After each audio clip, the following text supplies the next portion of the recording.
Hi there, I'm Tom. Welcome to Tom's Grinder Lab. This is a review of the Mazzer Philos, both burrs compared for espresso and filter. Before I start, a big shout out to the people who have helped me get these grinders into the Grinder Lab. Luigi Mazzer, CEO of Mazzer, whom I met in Melbourne last year at the coffee exhibition. Silvia, who spent a lot of time with me. She's the product manager at Mazzer, unpacking behind the scenes, if you like, of the Mazzer Philos. And locally, CWE, thank you to the good people at Coffee Works Express here in Australia. Natalie Collar, who organized everything for me, and Josh Cordovado, who got the shipping done and checked everything to make sure. Big shout out to both Mazzer Italy, as I said, and CWE here in Australia. One of these grinders I bought myself at full retail, and the other grinder was sent to me for the purpose of doing simultaneous pours with each of the two Mazzer burr sets that are optional with this grinder. So here are the two grinders. There's a silver version and there's a black version. Let's have a look at our agenda today. A summary is always up front. The specs, we'll go to the Grinder Lab. We'll tell you about what I don't like, what I like the most, and who it's best for. Now, I've organized things a little bit differently today. We're going to do, the summary is not going to include the ratings for the espresso because I really unpack that in the Grinder Lab. So we'll do the espresso and filter ratings for each burr when we get to the Grinder Lab. In summary, though, for now, let's just have a look at aesthetics, workflow, and value. Aesthetics, I'm going to give it 5 beans out of 5 because I think it's right up there with one of my favorite looking grinders, which is the Weber EG1. It's an impressive grinder. It makes a statement. People walk into past your espresso bench, it catches their eyes and they ask about it. So it really is aesthetically, I think it's the standout. For workflow, I've given it 4 beans out of 5. It's pretty darn good. It's just that, funnily enough, ironically, one of the things I like about the workflow, which is the trapdoor, is also one of the things that slows it down. There isn't a plasma generator to reduce static. It really doesn't need it, which is kind of a plus. I'll unpack that a little bit later. So it's still 4 beans out of 5. For value, I give it 5 beans out of 5 because it's a light commercial quality grinder, incredibly robust, heavily engineered, precision engineered, built really for cafes, for that boutique work where you've got a single dosing light beans, perhaps for filter or for espresso, not a heavy workload, but still light commercial quality engineering. And you get that into your home potentially for the same price as, say, a VS6 or perhaps a WPM's, one of my favorite grinders, a ZP1. So price-wise, it's really good value, even though it is a little bit more expensive than some of the, say, DF range of grinders. Let's have a look at specs and features. So this is a quick overview of this. Is a light commercial 12-point kg grinder. Body is brushed aluminium, which I think looks pretty darn good. Comes with the option of one or both of 64mm flat burrs, the I198D and the I200D. I'm going to describe the differences in which burr you should buy later on, depending on what style of espresso and filter you're after. It's aligned in the factory. It's a toolless access to the burr, so very easy to clean. You just pop the front off, unscrew a couple of butterfly nuts and pull the whole front burr carrier out. Step can be converted to stepless. I'll show you how to do that and I'll give you my recommendation whether you should or not do that when we get into the Grinder Lab. Vertical burrs, long order, slow feed, arguably the best combination for low retention and optimization of fines. Heavy duty components, very heavy duty components, mostly recyclable. So when you see this, when you open the box, there's probably 5 or 10 grams of plastic in the whole packaging. It's all done with double corrugated cardboard, etc.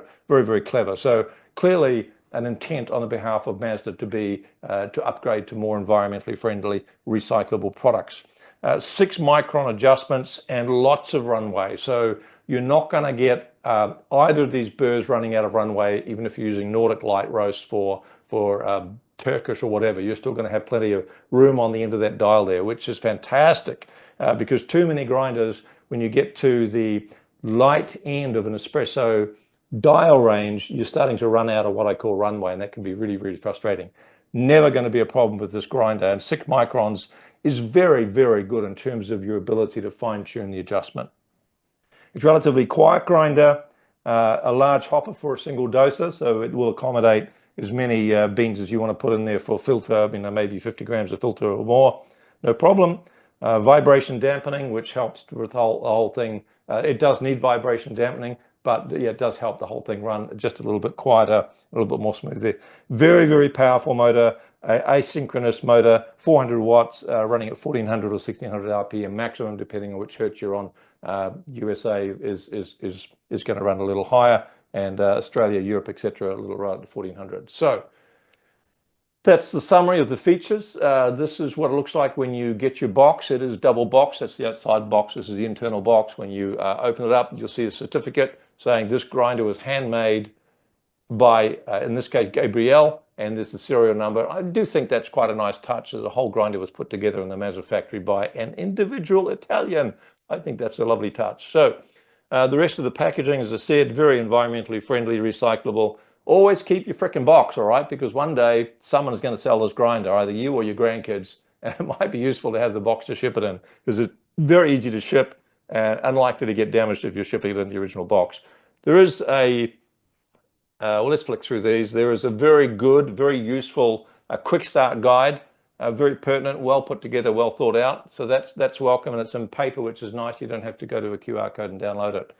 These are the two grinders, hopper in place, sans hopper here. Personally, I think without the hopper, it looks as ugly as sin. But you can run it if you want to as a hopperless grinder. But it's not for me. Might be a nice touch. Luigi or Silvia, if you had a little cap to put on here, for those who, a little silver cap might look quite nice on there. But that's the hopperless version. Compared to the VS6, the Reveiw VS6, one of my top 3 grinders, it's a lot bigger. Height-wise, it's pretty similar, but you can see if you look at from the top down, the footprint is, getting on for twice what the VS6 is. And I compare it to the VS6 because that's another light commercial grade grinder. So let's go to the grinder lab. We're going to look at blind taste burr comparisons. We're going to look at the grinder in action, and we're going to do medium espresso comparison between the two burrs. We're going to do light roast espresso between the two burrs. We're going to do filter comparison between the two burrs, and I'll give you my notes and the whole kit and caboodle. So let me step aside as we go into the grinder lab. Now, this little video I've downloaded from the Mazzer YouTube channel or website, I can't remember which. By the way, Mazzer have started a YouTube channel. It's worth subscribing to because there are some really, really short, clear, and easy to follow instructional videos for things like changing burrs, for converting from step to stepless. But let's have a run of this. I thought I'd show you this one because it shows you the workflow. I slowed it down just a little bit, just so you could follow it. So the beams go in the top, trapdoor is shut, catch cup goes underneath, motor goes on, trapdoor is opened up, clacker is used, and this little video also shows you how to use what Mazzer calls the dose finisher. So you just pull the front cover off, which is very easy to get off and on thanks to the design. Pull out the dose finisher, pop it into the exit chute, and it's designed to pick up, for those who are particularly pedantic, just that little, very, very, very, very little, what would otherwise be called exchange grounds, but there's not a heck of a lot to it. So this video is, as you'll see, top left, blind burr taste comparison for medium roast espresso. Now, I've sped this up a lot, but you can see I've got cups that are marked underneath. These are the medium roast beans. And I just put 20 grams into each of the two grinders, do simultaneous grinds. And I'm running you through this. You'll see on the left and the right hand side of the bench, there are two decent DE1XLs, which I have specifically for blind taste testing. And the reason I do that is I want to be able to compare both espressos, one 198 burr and one 200 burr. I want to be able to compare them at the same temperature that you would taste your espresso at home. And that's the reason I have these two decent DE1XLs. So we're doing the pours. The pours are all good. Put the cups, which are marked L and R underneath on my little chart there. I've got a list of characteristics, what I'm looking for in the espresso in terms of clarity, body, finish. I'll show you this in a moment. You can actually download my blind taste comparison templates from my website, www.tomsgrinderlab.com. Go to the free stuff tab and you'll be able to download all sorts of stuff. So this is all sped up, of course, but I'll slow this down for the results. The winning burr for the medium roast was the I198D.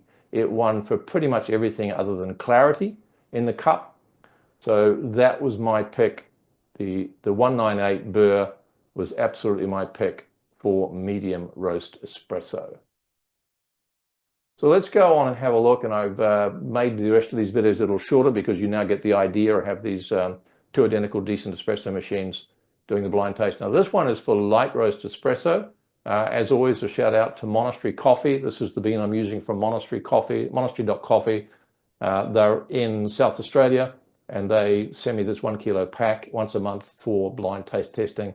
Thank you to monastery.coffee. So remember, we're comparing the 198 burr, which is the more traditional style burr, and the 200, which is the more modern style burr. And this comparison is for light roast. I have no idea which coffee is from which. While I complete the log, I can only do that at the end of the testing when I look under the cups. And you'll see that for light roast, every single marker here pointed to the 200D burr. So that was the winner for light roast espresso. And I did two more tests, one of which I'll show you. This one is for light roast filter. Now for filter, you'll see on the left and right, again, beans from monastery.coffee, thank you. And on the left and right, I have the filter 3.0 basket designed by Scott Reveiw to be used with the decent. It makes the most consistent, impeccably delicious filter coffee I've ever had.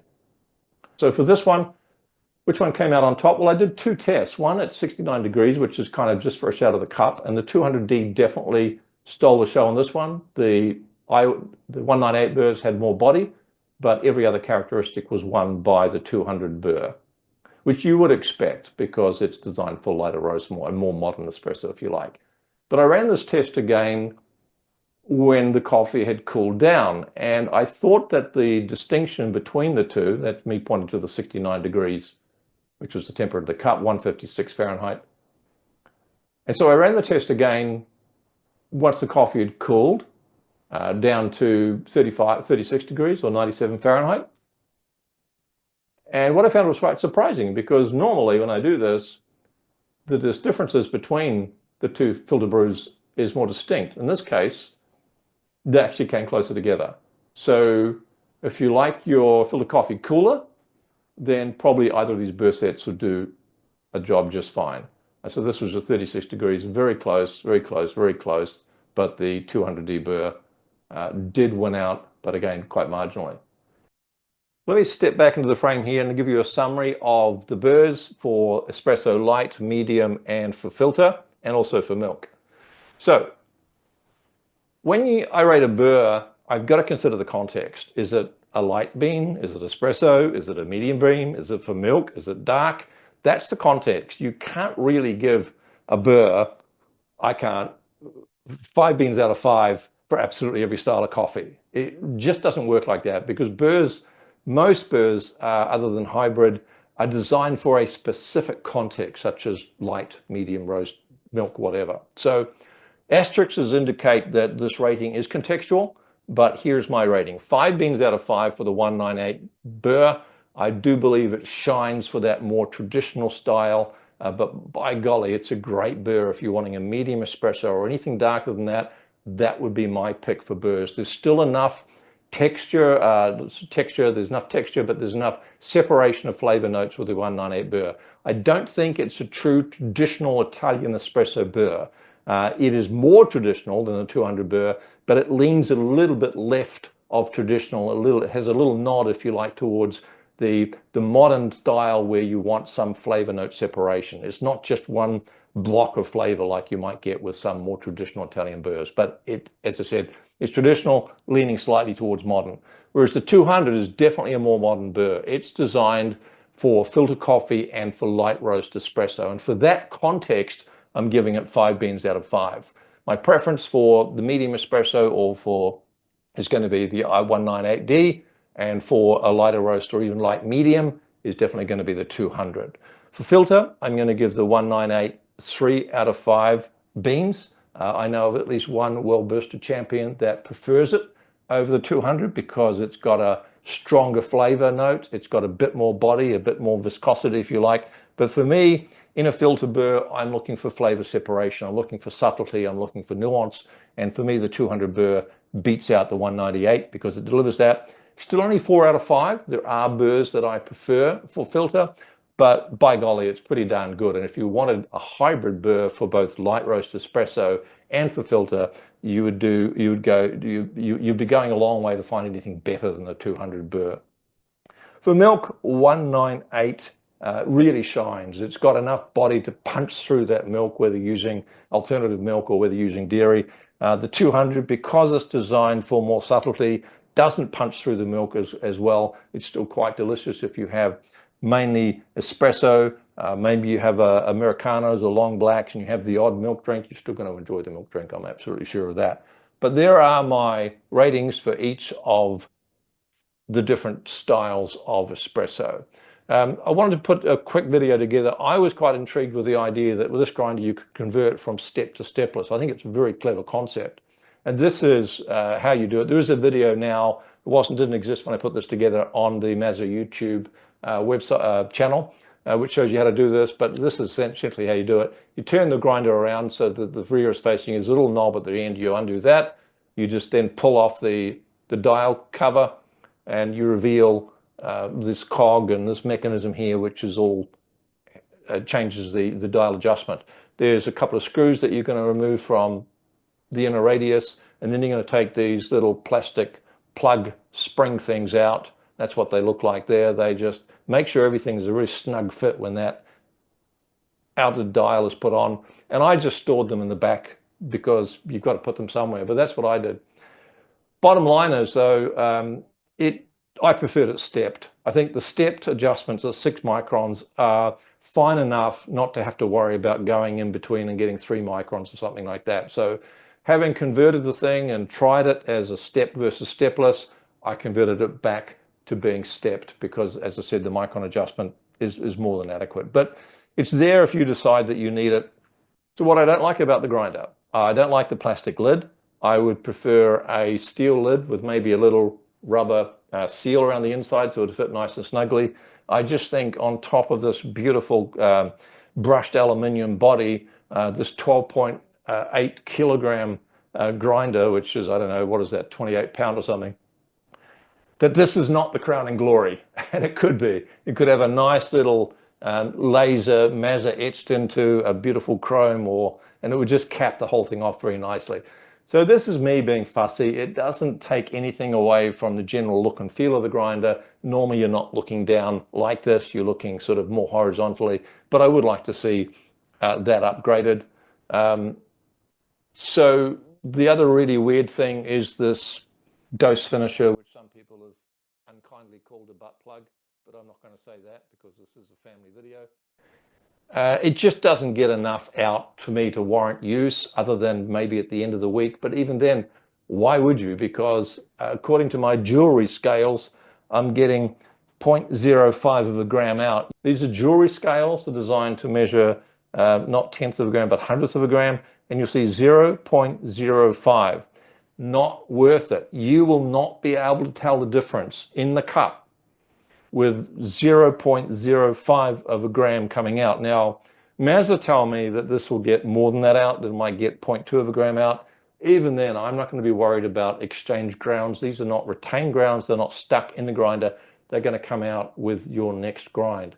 Technically, those grounds will be stale, but as I said, you're not going to notice in the cup. If you are really pedantic and you want to use it, just sit it alongside the grinder and then you can use it after every time. But for me, I'm not going to be doing that, but this is an option, just very nicely designed.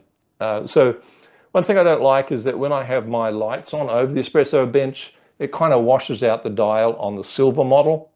But to be fair, when the light is off in normal lighting, this is what it looks like. So it's just something I think it washes out. I don't know how you fix that, to be honest with you. Maybe I just got to dim my light. That's probably all there is to it. But given that there's not a lot that I don't like about the grinder, I'm kind of scratching around to find something that could be improved. All right, what I like most, and there is a fair bit, love the burrs. I love the fact that Mazzer have created 2 burrs specifically for this grinder. And for all those of you who say, yeah, I'll go and order an SSP burr and I'll whack it in here, don't. Just don't do it. Now, I regard SSP burrs as some of the best in the world, But so are these. And you've got a grinder company that's been around for God knows how many gazillion years, doing burrs and refining them and getting better, and have a whole department of research and design coming out with some of the best burr sets in the world. And people buy the grinder and go and whack SSP in there. I don't get it. Now, the SSP high uniformity burr is a different burr profile for espresso. The multi-purpose burr is a different burr profile. Yeah, so it's going to give you a different espresso. But really, I don't know why you'd want to do that when you've got burrs here that are just absolutely world class. Not only that, but these burrs have been designed to work in concert with this particular grinder, with this auger, with this exit chute, with this vertically mounted profile, etc. So for the love of God, at the very least, use these burrs first, season them with 2 kg should do it. That's about £5 of supermarket beans before you try it. Use them, get it right, and then make up your mind whether you like the espresso or not. But just don't go and whack some other brand's burrs in there, because these things are crackerjack. All right.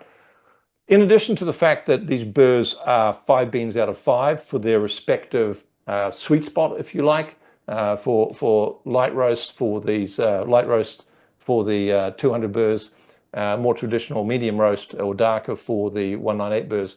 Given that they are 5 out of 5, and given that you have the option to relatively easy replace one burr set with the other, I do think it mitigates against upgrade-itis. And to me, this is a grinder you could keep for decades.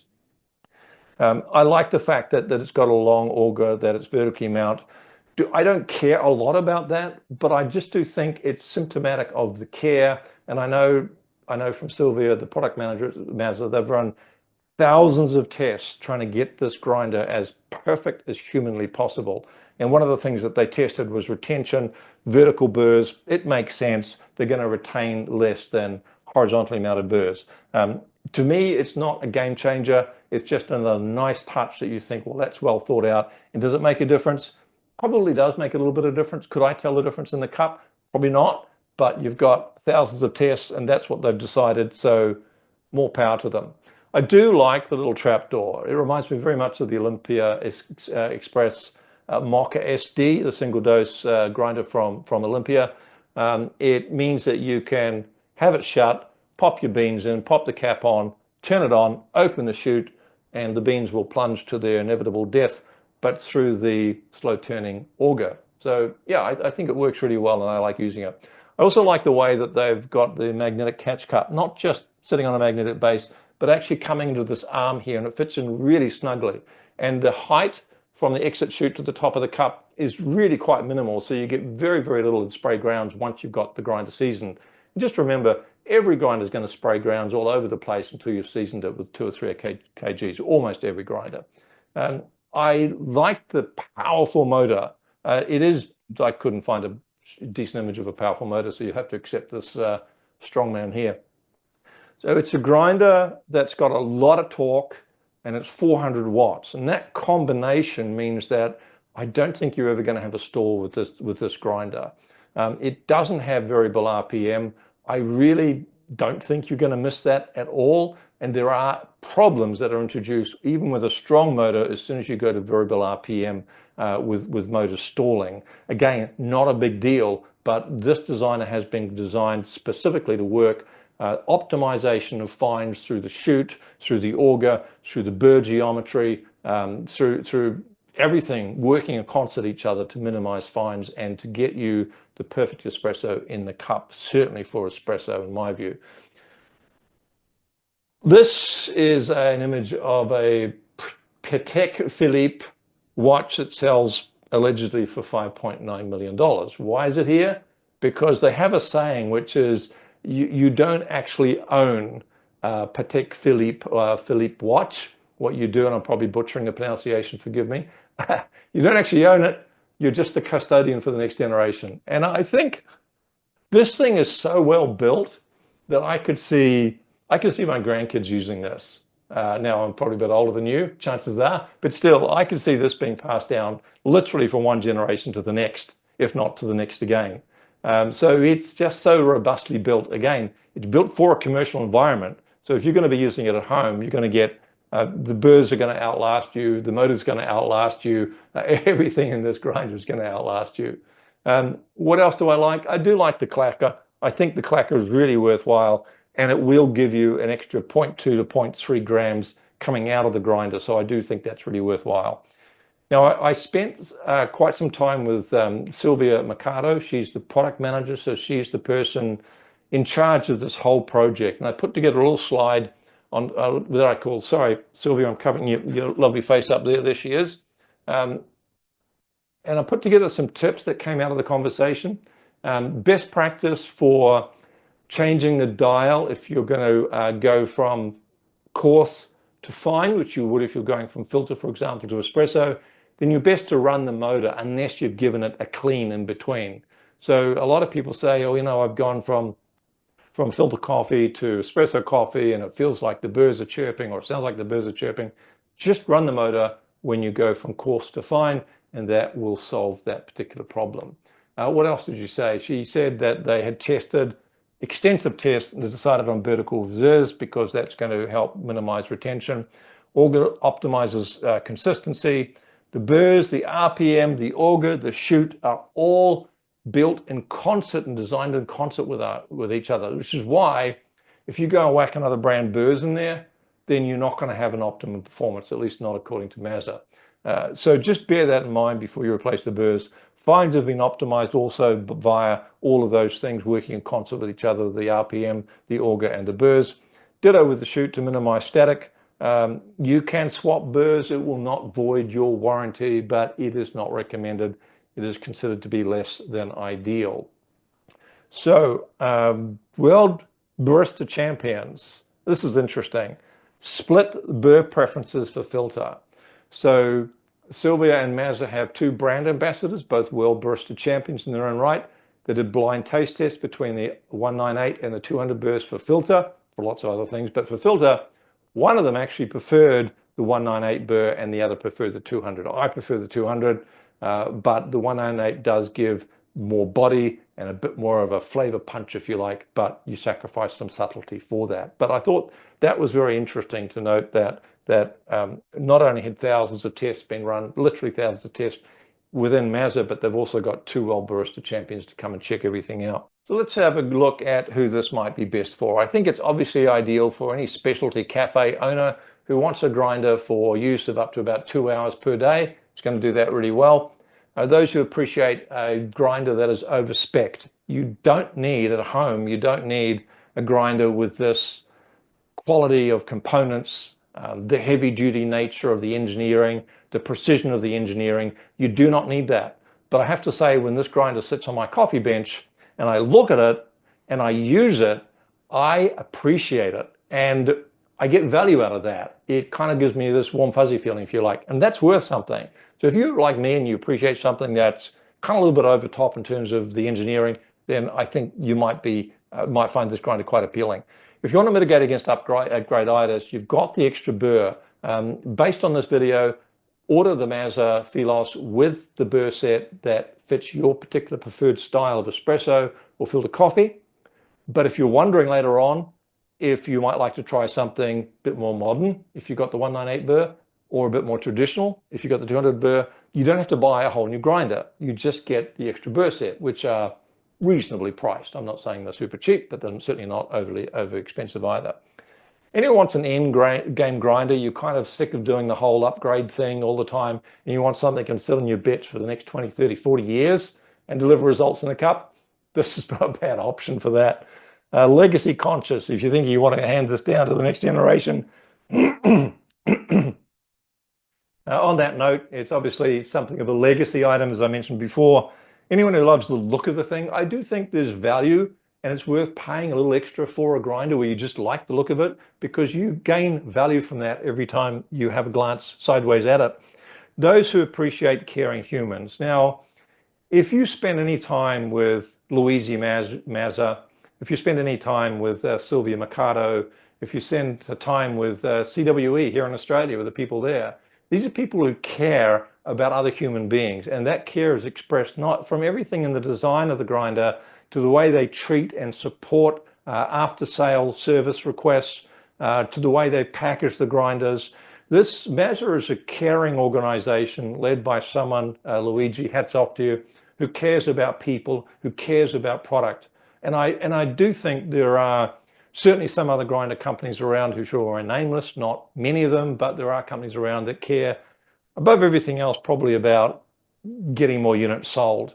And obviously profit's important and sales are important, but I think there is value in buying a grinder from a company that has the sort of values personally that I would share as well, looking after other people, doing the right thing by people, and Mazzer is such a company. So that's it from me for the Mazzer Philos grinder. You can get all the logs that I used, free copies of that. You can get the Espresso optimization troubleshooting guide from Times Grinder Lab. And make sure you like, make sure you share. Help me get my subscriber numbers up. Much appreciated. Thanks for tuning in. Cheers, everyone.